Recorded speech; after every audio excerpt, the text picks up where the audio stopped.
I was always good about doing my breast self-exam on the 5th of the month. And so February 5th, 2012, I did it, and I felt two very small suspicious areas, and I waited a couple weeks just to see if they would maybe go away.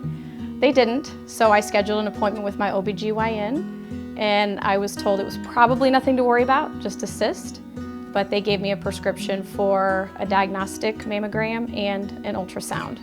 So I went to St. Elizabeth's to have my mammogram and ultrasound performed. I had my first mammogram and a diagnostic ultrasound done at St. Elizabeth's Hospital.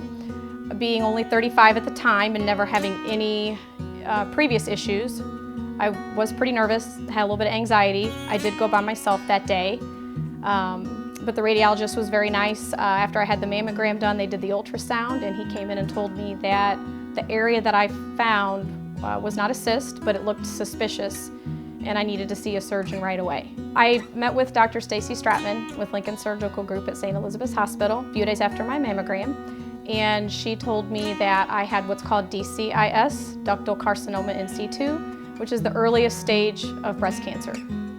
When the radiologist told me the results, the preliminary results of my ultrasound, and said I needed to see a surgeon right away, I've had a lot of people say in the beginning, why don't you go to St. Louis? It's top notch, we've had relatives go there, you're not gonna get better care anywhere. And I unintentionally proved them wrong. At the time that my mastectomy was performed, a biopsy of my lymph nodes were sent out, and that came back negative. So they determined during the surgery that the cancer had not spread or become invasive. I went into the surgery not knowing where else it might be.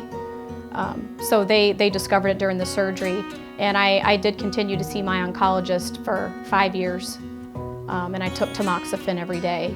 And then once you hit the 5-year mark, you're considered a true survivor. I think choosing a hospital that's local and staying in the community where you live means that once your treatment's done, you'll still cross paths with those people. If I'd gone over to St. Louis, I would never probably see those doctors again. But being here in O'Fallon, I mean, we'll meet at the grocery store, we'll pass each other, see each other in a restaurant or something like that. And I'm really glad now that I decided to go with St. Elizabeth's Hospital for my surgery and recovery.